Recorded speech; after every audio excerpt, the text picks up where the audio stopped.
Meu nome é Plínio, eu tenho 30 anos, eu nasci e fui criado na cidade de São Paulo, onde eu vivi a maior parte da minha vida. Há 4 anos atrás eu mudei para o Canadá, vivo na cidade de Winnipeg com a minha esposa. Eu sou gerente financeiro em um dos departamentos da maior rede varejista canadense. Eu vou ler as perguntas e respondê-las em sequência. Primeira pergunta é: como foi a sua educação na escola pública e a sua trajetória depois disso? A minha educação nas escolas públicas que eu frequentei, EMEI, ensino fundamental e ensino médio, ela foi defasada em diversos aspectos. Acho que os mais importantes foram a falta de material escolar adequado para as tarefas e, às vezes, a falta de professor para dar aula. Existia até um mito na escola de que bastava ir para a aula e ter presença, que era o suficiente para passar de ano, porque havia um reconhecimento de que a gente não tinha acesso a tudo que precisava para ter um ano letivo completo. Então, eles de antemão já diziam que não precisava estudar e entregar trabalho, porque já sabia que não havia o suficiente para poder cobrar dos alunos. Isso nunca me afetou, porque as aulas em que eu participava eram a minha única fonte de conhecimento dentro daquelas matérias. Eu não tinha acesso ao computador para poder fazer pesquisas e para a própria biblioteca da escola não tinha material suficiente para todos os alunos da escola. Então, quando eu precisava fazer trabalho escolar ou responder às atividades, tudo que eu tinha era o que eu aprendi em sala de aula e, em alguns anos, o livro público que acompanha o aluno dentro do ano letivo.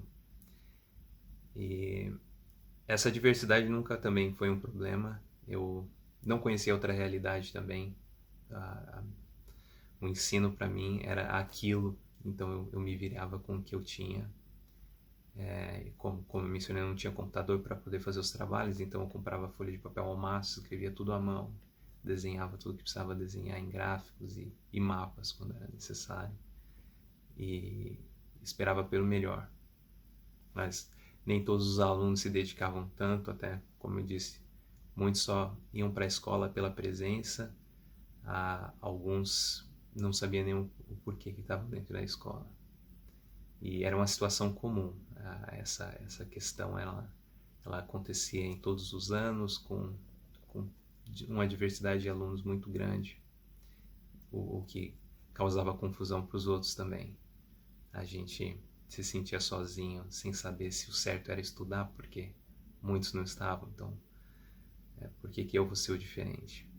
Mas mesmo assim eu prestava atenção nas aulas, porque no meu caso a aula também era uma das minhas únicas fontes de entretenimento. Ocupava boa parte do meu dia, mas não havia muito acesso à cultura quando eu estava fora da escola. Então eu aproveitei muito o meu período escolar, mas eu reconheço hoje o quanto a parte técnica profissional ela é afetada pelo que eu não consegui aprender no período de escola.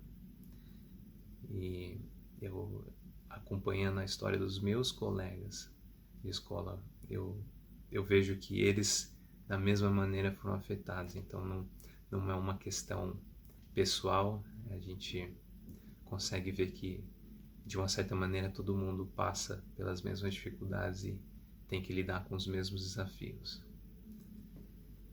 E a segunda pergunta: você encontrou muitas dificuldades na sua trajetória? Se sim, cite-as.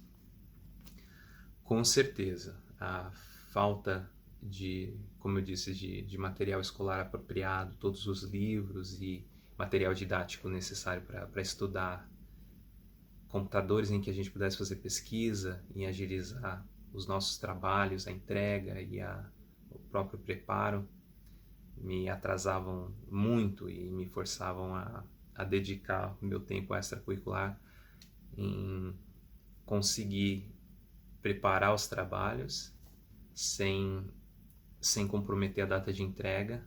Como era manual, dava muito mais trabalho. Mas mesmo assim, me ajudou em prestar atenção nas aulas. Como eu disse, era a minha única fonte de conhecimento dentro daquela matéria.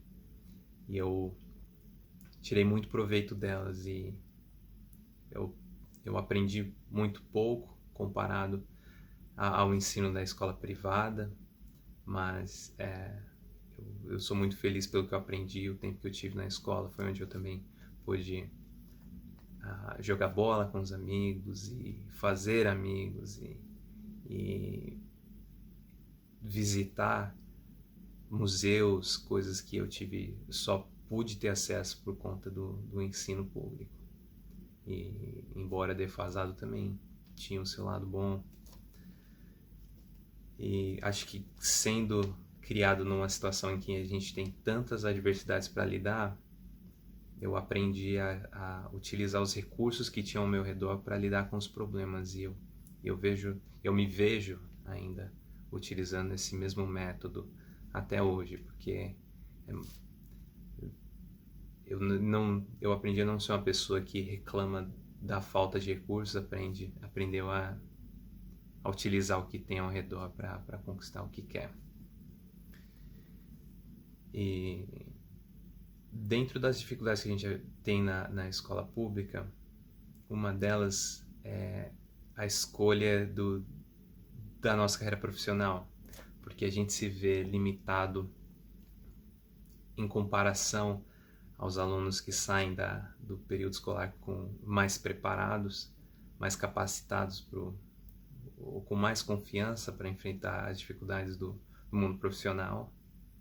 E assim como muitos, eu comecei a trabalhar cedo. Meu primeiro trabalho informal foi aos 14 anos, meu primeiro trabalho formal aos 16.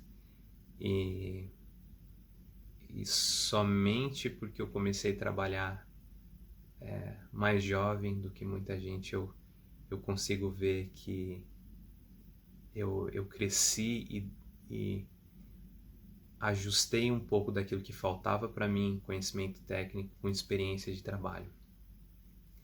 E eu sou muito grato pelas oportunidades que eu tive quando eu era muito jovem.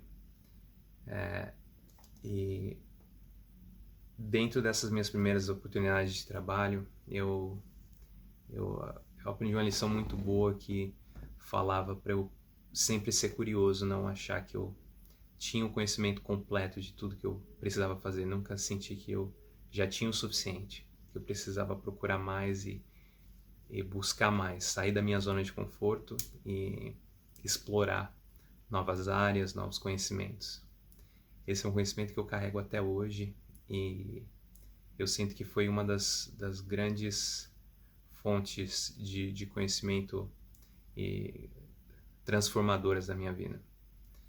E aplicar ela no dia a dia foi uma das coisas que também me influenciou a entender que eu era capaz de dar conta da demanda, das tarefas de trabalho, das dificuldades do trabalho e aprender a encontrar recursos para resolvê-las.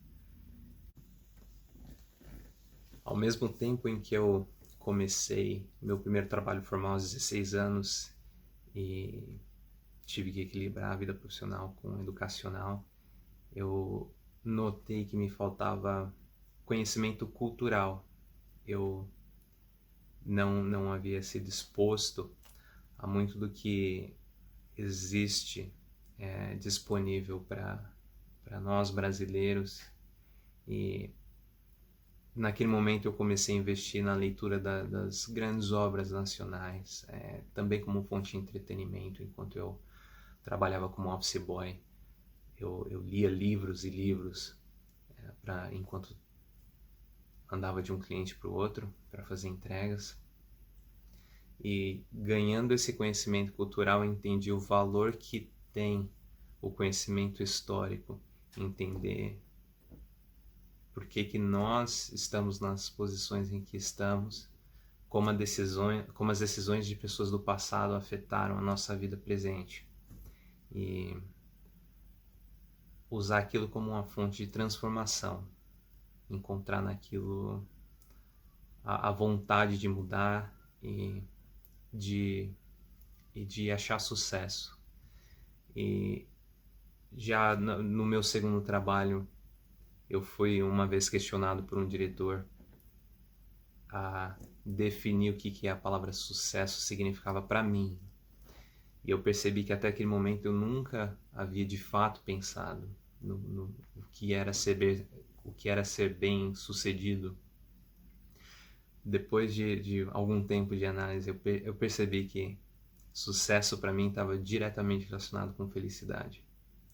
E com o passar do tempo eu apliquei uma metodologia para mim mesmo de que dentro do mundo profissional eu precisava ser feliz, eu precisava encontrar dentro daquilo que eu fazia a minha felicidade.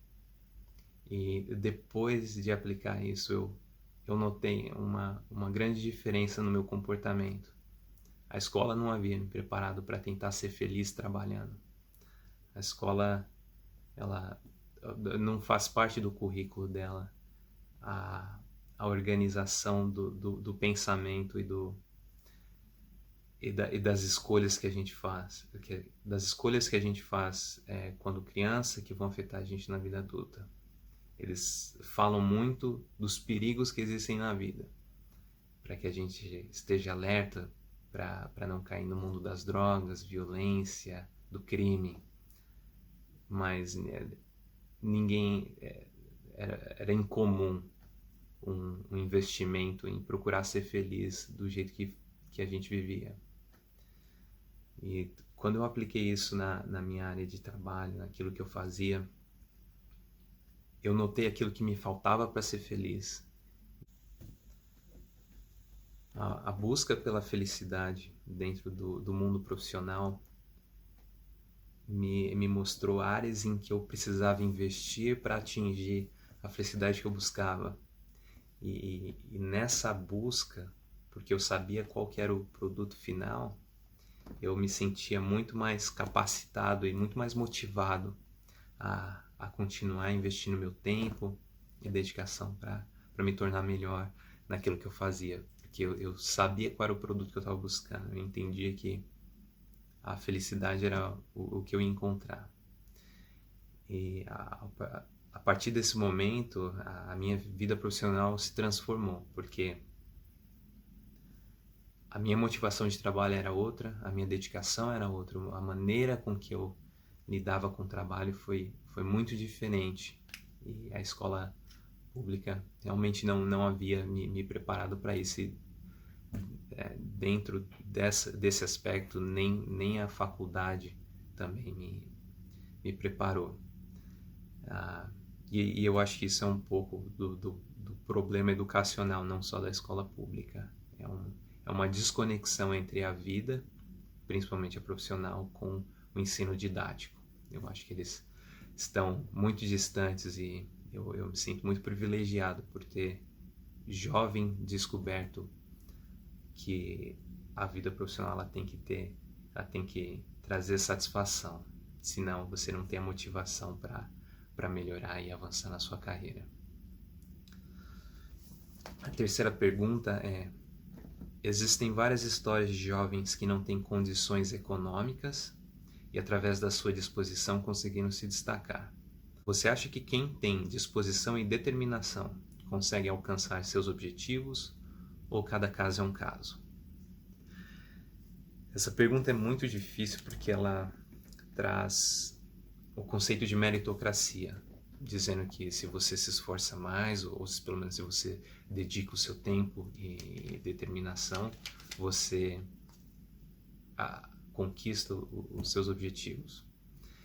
Mas o mundo é muito injusto. Não basta determinação, não basta coragem, não basta ter a motivação. Porque se a oportunidade não aparece, não adianta de nada ter todos os outros. Mas também se não há determinação, se não há dedicação, você não tem aquilo que precisa quando a oportunidade aparece. Então é um balanço. E a gente tem que aprender a lidar com frustração quando as oportunidades não aparecem. Porque esse é o ponto, não há garantia. E eu acho que isso se relaciona muito com a minha definição de sucesso no trabalho, que é a felicidade. Então, a minha motivação muito grande é quando eu consigo reconhecer a minha satisfação dentro do ambiente de trabalho. O conceito meritocrático, ele de uma certa maneira funciona quando você imagina que todos os participantes têm pelo menos um nível, vamos dizer, profissional ou educacional próximo. Mas mesmo assim as oportunidades funcionam diferentes para cada indivíduo. A nossa história, a nossa vida vai influenciar muito como a gente se desempenha naquilo que é oferecido. E eu senti muito essa diferença quando eu mudei para o Canadá, porque embora eu vim com uma experiência de anos de auditor, como auditor no Brasil, uma graduação, numa faculdade boa, com uma pós-graduação no currículo, eu vi que isso não tinha tanto significado quanto tinha no Brasil, porque as empresas norte-americanas não olham para a educação brasileira como uma referência de uma educação com excelência. Então, eu fui exposto a oportunidades para que eu fosse testado por essas empresas e eles pudessem, de uma certa maneira, avaliar qual era o meu nível de dedicação, minha capacidade profissional. E nesse sistema, eu funcionei e consegui apresentar resultado. E dentro disso, fui reconhecido. Nessa empresa onde eu estou, eu comecei como coordenador financeiro, fui promovido para analista financeiro, depois analista financeiro sênior e hoje gerente financeiro. Todas essas conquistas, elas foram definidas por um plano profissional montado em cima de meritocracia. Mas de uma certa maneira, comparado a outros colegas de trabalho, talvez eu seja uma pessoa privilegiada que teve oportunidade para ter uma experiência de trabalho boa no meu país de origem, uma educação boa no meu país de origem, uma estrutura familiar que me ajuda e que me dá suporte, seja minha esposa ou minha família no Brasil. E nem todas as pessoas com quem eu trabalho, com quem trabalhei, tiveram a mesma oportunidade. Então, comparado a elas, eu talvez seja um privilegiado. Mas, ao mesmo tempo, há pessoas que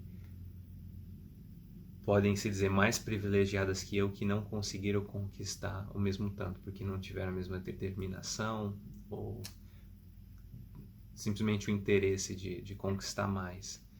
Então, eu acho que é uma combinação dos dois, é ter sim disposição e determinação e também entender que muitas vezes vai ter caso a caso dentro do critério de avaliação. A quarta pergunta me pede para descrever como eu enxergo a desigualdade social no Brasil, especificamente em São Paulo. Eu tive a oportunidade, enquanto auditor no Brasil, de viajar muito pelo nosso país. Dos 26 estados mais Distrito Federal, eu estive em 21. Eu pude ver muitas cidades, muitas realidades diferentes e para quem nasceu em São Paulo, maior cidade do hemisfério sul, a gente poder ver outras realidades me fez enxergar algumas coisas que eu não tinha ideia. Em São Paulo a gente tem muito acesso a muitas coisas que outras cidades não têm. A cidade é muito grande, então obviamente a gente tem muito mais variedade e muito mais coisas disponíveis. E hoje eu me sinto, de uma certa maneira, infeliz de não ter aproveitado tudo aquilo que é disponível na cidade de São Paulo e muitas vezes até de forma gratuita. Mas eu também tive, por conta das viagens, eu tive muito acesso a diferentes culturas, diferentes jeitos de trabalhar, de se conectar e se comunicar com outras pessoas. E eu vi que o nosso país é muito, muito rico. Embora a gente tenha muita desigualdade social, eu me sinto muito orgulhoso do meu país e vejo que a gente tem muito potencial. A nossa desigualdade tem um fator histórico, ela é gradual, né? Ela se foi acontecendo e hoje a gente não tem muito conhecimento do, do, da nossa própria história pessoal. A gente entende bem qual que é o nosso sofrimento, a gente só não entende de onde ele veio. Poder viajar pelo Brasil e conhecer outras regiões me fez ver outros jeitos em que as pessoas usavam para lidar com as dificuldades delas, principalmente na área profissional, mas em alguns momentos eu pude ver como as pessoas funcionavam no dia a dia. Isso me transformou, porque eu pude enxergar as coisas em que eu fazia e que tinham muito afeto na minha vida pessoal e profissional, que me afetavam positivamente, outras negativamente, e aprender com as outras pessoas a olhar para os problemas de uma maneira diferente, porque quando a gente reconhece os problemas que os outros têm que lidar, a gente tem que fazer o exercício de empatia e tentar imaginar como a gente lidaria com aquilo. E essa experiência foi muito enriquecedora para mim. Eu sou muito grato por ter visto diferentes realidades no Brasil e ver que o problema da desigualdade ele acontece em todos os lugares. São Paulo tem as suas características e seus problemas que de uma certa maneira podem ser até únicos, mas o problema histórico brasileiro de má distribuição de renda, ele afeta em todas as regiões, em todos os lugares. Essa guerra civil não declarada entre as classes sociais brasileiras, ela acontece em todos os lugares. A gente talvez tenha uma visão diferente dentro desse assunto, mas isso está muito relacionado a qual é a nossa experiência pessoal, e eu tenho certeza que eu tenho certeza que eu não tenho a visão completa do problema.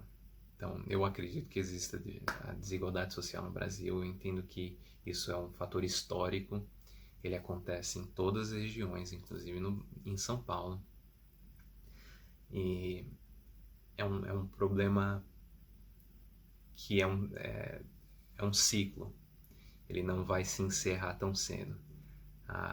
A gente consegue encerrar ou minimizar o problema quando a gente aplica empatia, entender qual que é a dificuldade do outro, imaginar como a gente agiria e tentar consertar o nosso próprio comportamento para tentar aliviar um pouco o sofrimento dos outros.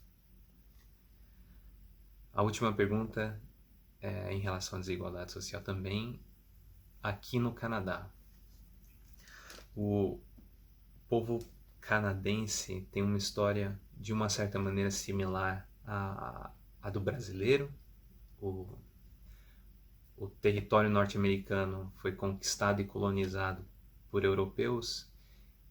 No Canadá, o grande, ou talvez o povo mais vulnerável que tem aqui é a população indígena norte-americana, que foi aniquilada durante a colonização e depois de alguns anos foi forçada a tentar se encaixar no padrão de vida daquele europeu que veio colonizar essa terra. E toda essa falta de conhecimento nas decisões que foram tomadas dentro desse país causaram uma desigualdade social imensa. É muito difícil pôr os dois em comparação, Brasil e Canadá, nesse sentido, mas o que eu tenho certeza é que existe tanta desigualdade social aqui no Canadá como existe no Brasil. O que muda são as políticas públicas e o manejo que se tem em relação aos povos que estão vulneráveis e aqueles que não estão. E ainda considerando que cada país tem o seu tipo de governo, a gente e uma variação de governo para governo, a questão da desigualdade ela se torna mais saliente ou não. As dificuldades do povo vulnerável canadense são diferentes das dificuldades do povo vulnerável brasileiro. Embora exista fatores em comum que você vai encontrar é a miséria, o consumo de drogas, a saúde mental prejudicada, todos esses elementos causados por uma classe que é dominante e uma classe que é dominada. O serviço público de assistência social, ele só consegue ser tão bom quanto as suas políticas de assistência social. E no cenário canadense, essas políticas elas funcionam para manter o indivíduo vivo. Ele não serve para retirar ele da situação de miséria em que ele se encontra. É uma manutenção do povo na sua situação de vulnerabilidade. A maior parte dos problemas do vulnerável aqui são em relação à saúde mental e o uso de drogas e moradia. E essas políticas elas dão um mínimo para que a pessoa consiga se manter viva por um determinado momento. Eu noto que existe uma imagem incorreta de que o Canadá é um país livre dos problemas sociais que a gente encontra no Brasil, e não é muito contrário.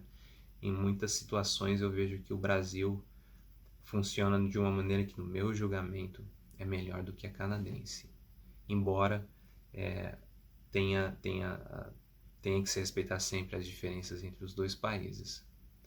Dentro da área da desigualdade social, eu tenho para mim que o problema existe tanto quanto no Brasil, tem tanta miséria quanto tem no Brasil, ele só se apresenta de maneiras diferentes e para partes diferentes da população.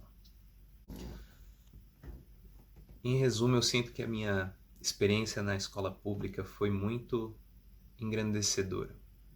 Ter que lidar com as dificuldades e com as adversidades da vida quando na escola pública me fizeram ser quem eu sou hoje. Eu sou muito grato por ter tido a oportunidade de poder ir para uma escola do começo ao fim, e o que não é a história, por exemplo, da minha família.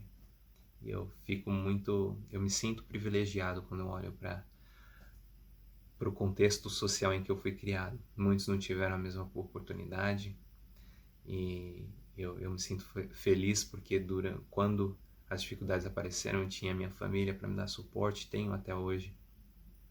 Isso fez muita diferença. Muitos professores também notavam que alguns alunos, assim como eu, tinham um interesse e uma vontade de transformar a própria vida, de transformar também a vida das pessoas que estavam ao nosso redor. E eles me deram muito apoio e os recursos que eu precisava para continuar.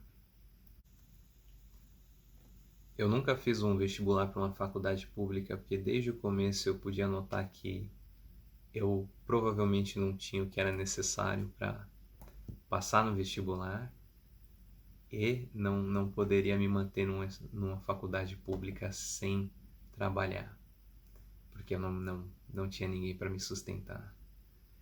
E isso me forçou a ir para a faculdade particular. Dentro da faculdade particular eu conheci pessoas que me apresentaram oportunidade de trabalho, diferentes jeitos de lidar com o problema. Então eu também sou muito grato pela minha história de vida, porque fosse ela diferente eu não estaria onde eu estou hoje, com certeza. Poderia ser melhor, poderia ser pior, eu não tenho certeza. Mas dentro da minha definição de sucesso, eu sou bem sucedido hoje porque eu consegui ser feliz fazendo o que eu faço. E eu não troco isso por nada. Então eu ter conseguido lidar com as dificuldades da maneira em que eu pude foi crucial para a minha história e principalmente minha carreira profissional.